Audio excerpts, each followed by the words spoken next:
Hey, welcome, welcome. If you haven't watched this, this is in regards to Starcrossed, the new show on the WB, which airs Monday nights currently at 8 o'clock Eastern, 7 o'clock Central Time.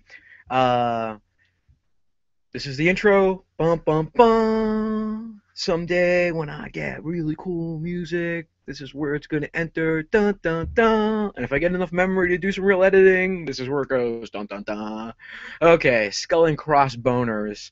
Um, this is an episode review of number 2, and it's also going to include spoilers from the pilot episode. So if you haven't watched the pilot, I highly suggest it. It is available on the CW website, and that's it. So without further ado, let me go into some of the things that were spoilers from the last episode. Just as a bit of an update, we have Roman, who's an Atrean from another planet, who is a refugee. And one thing that I really didn't mention, because it's kind of critical to things, is they grow this thing, cipher. It's the underground word for this drug, and it may be a miracle panacea, who knows?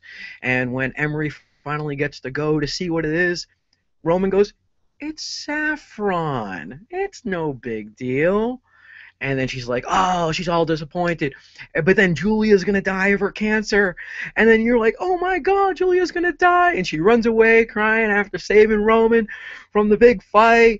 And then all of a sudden, Roman goes and becomes her blue angel. And you find out that the saffron only works with Atrean blood. And now the Atreans are like, yeah, we can't let them find out because we'll be put in a factory and we'll cure all of their 7 billion diseases and we'll be like cattle. So, yeah, so that was one big one that I couldn't mention. And obviously, the other big one, oh no, can you imagine? Emery's dad shoots Roman's dad. Ah, what are you going to do? There's going to be a power vacuum amongst the peaceniks of the aliens. Yes, that is true, and that is what happens in this next episode.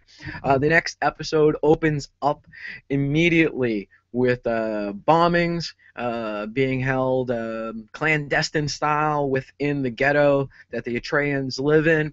Um, Created by the faction of the bad guys who are the Trags. Um, on the other side of it, you see that the Red Hawks are starting to do their thing, and I don't want to get into too many spoilers for that episode, but things are definitely mounting up. One of the first new characters you see is this dude, Commander Beaumont, and he takes over after Emery's dad steps down after being all wiggity walked about shooting somebody that really didn't deserve to be shot, who was just trying to protect somebody else. But it's Tomo Penicky, Hilo, amongst other things. I mean, he's been in everything. He was the Dollhouse. He was those guys, and yeah, awesome, awesome character. And it shows that the WB is looking to bring some talent in terms of acting. In doing my reading, I found out that it looks like they may have as many as 13 episodes, at least scheduled, and maybe almost as many in the can already. And this is going to bring us all the way out till May. So this could be a really good one to follow, to give you something to watch. My last episode, as a pilot, I gave it an 8. This one with a lot more dramatic tension and character building, I would probably want to give it the same 8.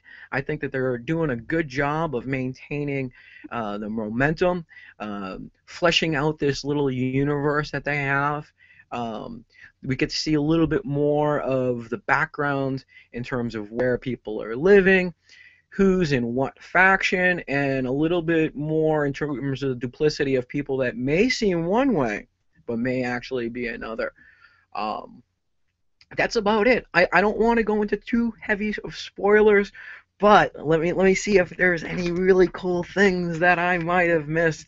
I will say that my favorite line that I didn't mention from last week's episode was, "She chose a tatty over you." Own it. Yeah.